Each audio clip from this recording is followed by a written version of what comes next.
Salut tout le monde, j'espère que vous allez bien. Si jamais vous n'êtes pas au courant, il y a quelques temps j'ai posté ma première vidéo YouTube et je vous ai partagé mon témoignage et j'avais dit que j'allais faire une deuxième vidéo où j'allais parler plus précisément de ma dernière relation et c'est ce que je vais faire aujourd'hui. Donc juste avant de commencer la vidéo, j'avais vraiment à cœur de clarifier quelques petits trucs. Je vous fais pas une story time de ma dernière relation pour vous divertir et juste raconter une histoire, mais c'est vraiment parce qu'il y a un but derrière ça et j'ai vraiment à cœur de vous partager les leçons que j'ai apprises et les défis que j'ai dû surmonter. Et je sais qu'il y a plein de personnes qui ont pu vivre la même chose que moi et que ça peut énormément aider. Donc si vous avez cliqué sur cette vidéo, je vous encourage vraiment à la regarder jusqu'à la fin. Bref, on va commencer la story time. Donc comment on s'est rencontrés? C'était sur TikTok en 2021, il m'avait écrit, je l'avais répondu. Et on a commencé à apprendre à se connaître comme ça, par message, par FaceTime, par appel. Je me suis très vite attachée à lui, même avant de l'avoir vu en vrai. Et finalement, on s'est vu pour la première fois. Et ça a été vraiment le coup de foudre, même si j'y crois plus du tout au coup de foudre. C'était vraiment la première fois que j'avais une complicité aussi forte avec quelqu'un. J'avais l'impression que ça faisait 6 ans que je le connaissais. Je suis tombée amoureuse de lui très rapidement. Il faut savoir qu'on n'avait pas la même religion.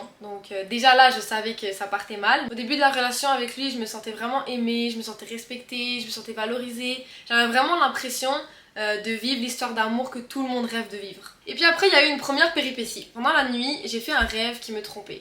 Donc le matin quand je me réveille et tout, je le texte et je lui dis en rigolant Ah, j'ai rêvé que tu me trompais, j'espère que c'est juste un rêve. Et là je vais voir dans mes messages et je vois que mon ami m'a texté. Il m'avait envoyé un screenshot d'une story d'une fille où on voyait justement mon ex qui était avec les bras grands ouverts comme s'il allait lui dire bonjour ou il allait lui faire un câlin genre pour lui dire bonjour. Et donc mon pote, il était ami avec cette fille-là et il m'a dit qu'elle lui a dit qu'en gros ils s'étaient embrassés. Après avoir entendu ça, j'étais vraiment fâchée, puis je suis allée texter mon ex et je lui ai dit est-ce que c'est vrai, nanana. Et il était venu, il s'était déplacé jusqu'à dans ma ville pour me dire que c'était faux, que c'était un malentendu, que c'était n'importe quoi. Il m'a même laissé appeler la fille pour lui demander si c'était vrai. Et quand j'ai appelé la fille, elle avait totalement nié. Elle m'avait dit en gros qu'elle était jalouse et qu'elle aimait mon ex. Elle voulait que je le quitte. Donc là moi j'étais totalement perdue. Elle avait dit à mon amie, puis j'avais les screenshots de la convo comme quoi elle avait dit qu'ils s'étaient embrassés. Et moi je l'appelle et elle me dit non, puis elle était tellement convaincante. Mon ex qui me disait que c'était faux, qui me suppliait de le croire, et il y avait la fille qui finalement m'a dit que c'était faux. Donc là moi j'ai juste choisi de croire qu'il s'était rien passé. Ça a été la première péripétie où justement j'ai commencé à me poser des questions par rapport à sa sincérité avec moi. Mais en même temps il avait l'air tellement sincère et tellement amoureux de moi que je me disais c'est impossible. Il aurait jamais fait ça. Et donc, pour ceux qui ont écouté mon témoignage, je suis allée dans une école chrétienne. Donc là, ça a été justement une relation à distance. La deuxième semaine de cette école-là, tu m'avais dit de le quitter. Et en gros, j'avais pas envie d'obéir à Dieu à ce moment-là parce que j'étais trop amoureuse de lui. Et que à ce moment-là, tout allait bien dans notre relation. J'avais l'impression que tout allait bien. Et donc pendant 5 mois j'essayais de me rapprocher de Dieu tout en le désobéissant. Et du coup je me suis retrouvée à un stade où j'arrivais plus à avancer, ni dans ma relation avec Dieu, ni dans ma relation avec mon ex. Et donc c'est là que j'ai compris que fallait que je fasse un choix maintenant, sinon j'avancerais pas dans ma vie. C'était soit Dieu, soit mon ex. Et puis au bout de 5 mois, j'ai trouvé le courage de le quitter. Je pleurais toutes les larmes de mon corps et je l'ai quitté en FaceTime.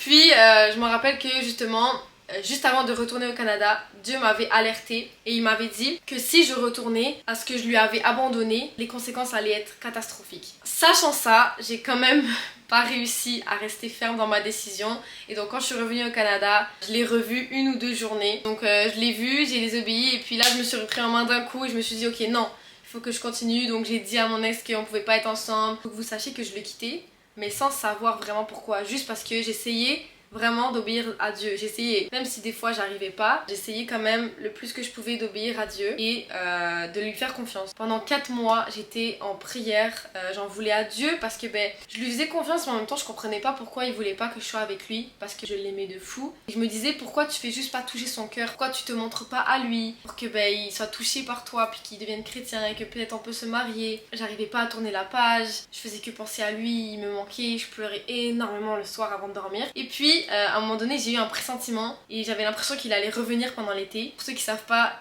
j'ai vécu en France et j'ai déménagé au Canada donc j'ai encore des amis en France et je me suis dit ok, mes amis de France me manquent, mon ex va sûrement revenir, je vais me réattacher à lui, ça va être encore difficile de le quitter. Et donc je me rappelle sur un coup de tête, j'ai magasiné les billets d'avion et j'ai pris un billet d'avion, boum, j'ai acheté pour aller en France pendant l'été, pendant un mois, pour être sûre que je suis bien. Donc j'essayais le plus que je pouvais de m'éloigner de la tentation. Et une semaine avant d'aller en France, mon ex est revenu dans ma vie. Et donc on s'est revus une journée ou deux avant que je parte en France. Donc quand je suis partie en France, on était à distance, je continuais un peu à le texter et à être en FaceTime avec lui des fois. Un jour je me rappelle, je l'avais testé, j'étais en FaceTime avec lui et son ami. Et je l'avais dit, tu vois la fille là, au tout début de notre relation que à Skip, genre tu m'as trompé avec, est-ce que tu l'as encore sur Snap et tout? Et là il me dit, ouais, tranquillement genre. Et du coup là je suis comme, ok, est-ce qu'elle répond à tes stories des fois? Et là il dit, ah des fois là. Et quand il m'a dit ça, j'étais genre, c'est tellement bizarre. Parce que écoutez, mettez-vous à ma place, ok? Là je vais vous décrire ce qui s'est passé dans ma tête. Vous allez rentrer dans mes pensées, ok? Si tu m'aimes, parce que ce gars-là avait vraiment l'air de m'aimer. Il me parlait de mariage.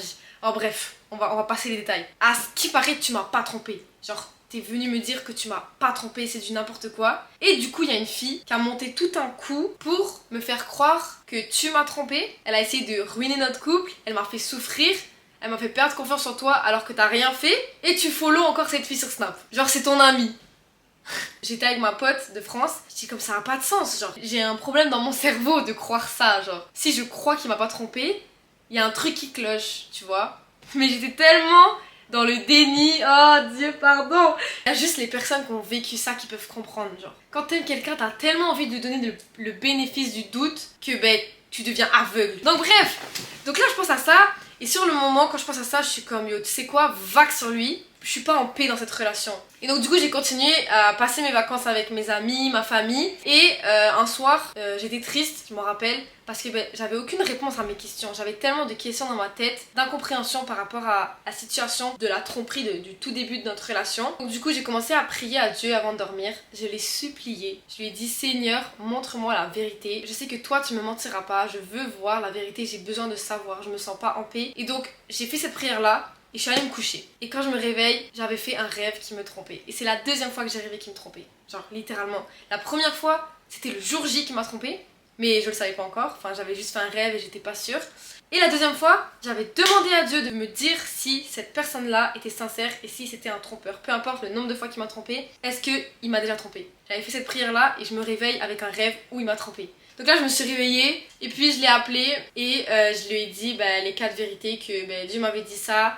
J'ai prié pour ça, nanana. Par pitié, dis-moi la vérité. Et c'est comme si à ce moment-là, j'avais tellement envie que mon ex le dise que je me contentais pas de ce que Dieu m'avait dit. Pour moi, il fallait vraiment que mon ex me dise je t'ai trompé pour que je puisse le croire et tourner la page. Donc malgré qu'il m'a dit que c'était faux tout ça, j'ai quand même coupé les points avec lui. Mais encore une fois, j'avais pas de réponse à mes questions. J'avais pas une foi assez forte peut-être pour croire à 100% Dieu et croire que Dieu peut me parler dans mes rêves aussi clairement. Et donc après ça, j'ai continué à faire les mêmes prières. Je priais à Dieu cette fois-ci pour qu'il m'aide à tourner la page, pour qu'il m'aide à l'oublier. Je pleurais encore les soirs avant de dormir. Chaque fois que je rencontrais quelqu'un, je le comparais à mon ex tout le temps. Ça me rendait malheureuse parce que je me sentais mal. J'avais vraiment l'impression d'être une mauvaise personne. Je me suis aussi un peu rapprochée de Dieu. Puis à un moment donné, je vois qu'il avait commencé à liker des vidéos très anciennes sur mon TikTok. Donc j'avais capté qu'il allait revenir bientôt pour m'écrire. Et j'avais demandé à mes amis de prier pour moi parce que je sentais que ça allait être difficile pour moi de renoncer à la tentation. Mais malheureusement, quand il est revenu, c'était vers Noël 2022. Et donc je l'ai revu une seule fois, on est allé faire de la patinoire et retenez bien ça. Et je me sentais tellement mal parce que j'avais avancé avec Dieu et là je faisais ça et j'étais comme pourquoi? Il suffisait qu'il revienne et boum, j'oubliais tout ce que Dieu m'avait dit. Dieu passait en second, lui passait en priorité. Donc je me sentais vraiment coupable, je culpabilisais tellement. Et quand je l'ai vu, je sentais un truc bizarre. Je sais pas comment l'expliquer. Il y avait Noël, il y avait ma fête, il m'avait même pas souhaité bon anniversaire, tout ça. J'étais comme yo Sarah, tu mérites pas ça. Ok, tu l'as vu, t'es tombée pendant une journée. C'est pas la fin du monde, relève-toi. Donc là je me suis relevée, j'ai repris les choses en main. Je l'ai plus texté. Il est revenu me texter genre un mois plus tard. J'ai ignoré totalement parce que là j'étais vraiment ok, là c'est la bonne, je vais tourner la page. Let's go. Et à un moment donné, il y a une fille qui m'écrit. Elle me parle de mon ex et elle me dit que elle est en fréquentation avec lui et que bref. Et du coup je suis comme yo pour de vrai, c'est pas mes affaires. Et j'avais été un peu froide avec elle parce que je voulais rien savoir de lui et elle a arrêté de me texter. Et elle est revenue m'écrire pour me demander de l'aide et je vais pas raconter tous les détails parce que c'est privé. Et donc là j'ai trouvé ça bizarre et je lui ai dit bon tu sais quoi, envoie-moi les preuves qu'il s'est passé quelque chose avec mon ex et vas-y je vais t'aider. Tu vois. Et donc je l'ajoute sur Snap et tout et elle m'envoie des tonnes de photos et de vidéos. Quand j'ai vu les photos et les vidéos, mais oh mon dieu, Je me suis effondrée. Mes mains elles tremblaient, genre j'étais comme ça. Mes mains elles tremblaient, j'essayais de faire un vocal, je tremblais. On dirait que je m'étouffais avec ma propre respiration. J'ai appris que la première fois que j'avais rêvé qu'il me trompait, il m'avait trompé avec cette fille-là et s'était embrassé. Moi, je me préserve pour le mariage et je pensais que lui aussi. Et donc il y a des filles avec qui il allait coucher pendant qu'on se parlait. La fois où il m'a emmenée à la patinoire, il avait emmené une autre fille à la même patinoire 2 jours avant ou 2 jours après, je sais plus. À Noël, pourquoi il voulait pas me répondre? C'est parce qu'il était chez une autre copine avec sa famille, genre.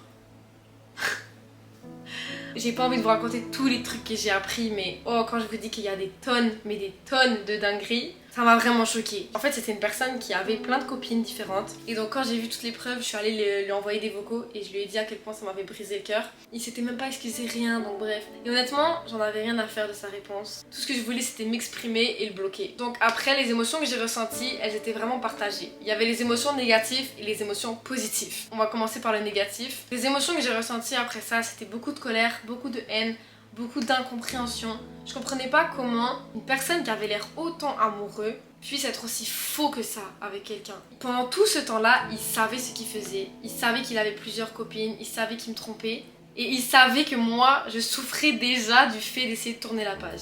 Mais il se permettait quand même de revenir dans ma vie, genre, il me mentait droit dans les yeux, il me disait qu'il voulait se marier avec moi, qu'il m'aimait, que j'étais la seule à ses yeux, en sachant qu'il a déjà 10 copines sur le teco. Est-ce que c'est humain de faire ça? Donc ouais, j'étais vraiment en colère. C'est comme si tout ce monde-là de bisounours s'est écroulé et j'ai vu de mes propres yeux qui il était vraiment et que notre relation n'avait aucune signification au final. Mais j'avais aussi des émotions positives. Comme je vous l'ai raconté, vous avez vu pendant des mois et des mois, j'ai prié pour tourner la page. Et quand j'ai vu ces preuves-là, il y a eu un déclic dans mon cœur. C'est vraiment comme si je me sentais libérée. J'avais l'impression que les chaînes, elles étaient brisées, que j'étais libre, que la page était tournée, que cette personne-là, je l'avais oubliée. Et j'étais énormément reconnaissante envers Dieu parce que pendant tout ce temps-là, il était là pour moi et il m'a pas abandonnée et il a essayé de me prévenir. Et donc à partir de ce moment-là, j'ai dû surmonter beaucoup de défis. Donc premièrement, j'avais tellement de colère et de haine envers mon ex. J'ai commencé à généraliser beaucoup les garçons, donc tous les garçons sont les mêmes, c'est tous des menteurs, c'est tous des trompeurs. Et à chaque fois que je voyais un couple devant moi, j'avais tellement peur pour la fille. Donc c'était vraiment malsain. Et donc j'ai vraiment prié pour que Dieu m'aide à ne pas tomber dans ce piège-là de l'ennemi, justement de croire que tous les hommes sont les mêmes et que si un homme trompe, tous les hommes trompent. C'est tellement faux. Une deuxième chose importante que j'ai dû faire, c'est de pardonner mon ex et de me pardonner moi-même. Pardonner mon ex, déjà, c'était hyper important. Fallait que je le pardonne pour tourner la page, pour ne plus ressentir de haine envers lui, pour être guérie de ça. Et pardonner moi-même, c'était parce que, comme vous l'avez vu dès le début, Dieu m'avait montré énormément de choses. Il a toujours été là pour me prévenir de cette relation-là. Première fois que mon ex m'avait trompé, Dieu me l'avait montré dans mon rêve, le jour J. Deuxième fois, il m'avait dit de le quitter. J'ai pas obéi. Une fois que j'ai réussi à le quitter, Dieu m'avait prévenu que si je retourne dans ce que j'ai abandonné, les conséquences allaient être pires. J'ai pas écouté. Troisième fois, j'avais demandé à Dieu de me montrer si c'était vraiment vrai qu'il m'avait trompé. Et juste après cette prière-là, la nuit qui a suivi, j'ai rêvé qu'il m'a trompé. Et j'ai quand même pas eu cette foi-là, après tous ces indices-là que Dieu m'a envoyés. Et j'avais honte de moi-même. Et je me disais, mais j'aurais tellement dû croire Dieu, j'aurais tellement dû lui obéir. Parce que oui, mon ex m'a fait énormément du mal. Mais si j'avais décidé dès la première fois de ne pas être avec lui, j'aurais pas vécu tout ce que j'ai vécu. Si j'avais obéi à Dieu dès le début, j'aurais pas vécu tout ça. J'ai dû réaliser que j'ai aussi ma part de responsabilité là-dedans. Et je peux pas blâmer tout le monde pendant que Dieu m'avait prévenu. Donc ça a été pour ce genre de choses que j'ai dû me pardonner. Aussi, une des choses qui a été difficile, j'avais tellement envie de me venger. J'avais un compte TikTok et bref, j'avais envie de tout exposer. J'avais tellement envie qu'il ait mal comme moi j'ai eu mal. Et j'ai directement remis ça à Dieu parce que je sais que c'est malsain et je sais que ces sentiments-là ne sont pas bons et ne viennent pas de Dieu. Et justement, j'ai écrit un texte, il englobe un petit peu tout ce que je pense par rapport à cette situation. Et j'avais vraiment à cœur de vous lire. Donc... l'homme que j'aimais m'a trompé, manipulé, menti et utilisé. Et oui, j'ai sûrement toutes les raisons de le détester et de vouloir me venger. C'est facile de tomber dans ce piège et de continuer à vivre en me préoccupant plus de son malheur que de mon bonheur. Dieu dit dans sa parole, « Garde ton cœur plus que toute autre chose, car de lui jaillissent les sources de la vie. » J'ai vite compris que le vrai ennemi dans cette histoire, ce n'était pas mon ex, mais le diable, et qu'il était en train d'essayer de me prendre la chose la plus précieuse que Dieu m'avait donnée, et de le cacher le plus loin possible. Je me suis retrouvée face à deux choix, être faible ou être forte. La faiblesse serait de laisser l'ennemi prendre le contrôle, devenir froide, sans cœur et avoir peur d'aimer à nouveau. Et la force serait de m'accrocher à Dieu, celui qui a toujours été là pour moi, de me relever et de choisir de pardonner. Évidemment, j'ai choisi l'option 2. Dieu m'a montré ce qu'est le véritable amour. Il m'a aidé à guérir, à pardonner et à me pardonner aussi. Je n'aurais jamais imaginé trouver la force de ne plus ressentir aucune haine envers cette personne et aujourd'hui, je suis tellement reconnaissante envers Dieu car grâce à lui, j'ai réussi. Donc, peu importe le nombre de fois qu'on me brise le cœur, je croirai toujours à l'amour parce que Jésus m'aime et il a littéralement donné sa vie pour sauver des gens qui lui ont brisé le cœur 1000 fois. Et mon but dans la vie, c'est d'essayer de lui ressembler le plus possible. Alors voilà pourquoi je suis restée forte et remplie d'amour. Donc voilà, j'ai vraiment appris ma leçon que si Dieu me demande de l'obéir pour quelle que soit la raison, il faut que je lui fasse confiance, mais une confiance aveugle. Il me connaît tellement, il a vu des choses que je n'ai pas vues, il a entendu des choses que je n'ai pas entendues et s'il me demande quelque chose, c'est pour mon bien. Et si tu es en train de regarder cette vidéo en ce moment et tu as vécu la même chose que moi ou tu es en train de vivre une situation similaire, sache que Dieu c'est vraiment la réponse à tout. Il est là pour te guérir, il est là pour te montrer à quel point il t'aime, c'est quoi le véritable amour. Il est là pour réparer ton cœur brisé, il est là pour te guider, pour te faire grandir. Peut-être qu'en ce moment tu es dans une relation où tu aimes cette personne, tu te sens bien quand tu passes du temps avec lui. Mais si Dieu te dit non, c'est parce qu'il a tellement mieux pour toi. Et ce serait tellement dommage de passer à côté d'une bénédiction ou de ta destinée parce que tu as désobéi à Dieu et tu l'as pas fait à 100% confiance. Donc vraiment, lâche prise, fais confiance en Dieu, arrête de vouloir tout contrôler et laisse Dieu contrôler ta vie. Et tu vas voir que tu vas tellement te sentir allégé et tu vas pouvoir vivre ta meilleure vie parce que oui, Dieu te connaît et il a des merveilleux plans pour ta vie. La vidéo touche à sa fin, j'espère que vous avez aimé. Si vous avez des questions ou que vous avez envie que je parle d'un sujet particulier, n'hésitez pas à l'écrire dans les commentaires. Et aussi, abonnez-vous et likez, ça fera super plaisir. Je vous souhaite que du bonheur et que Dieu vous bénisse. Bye bye!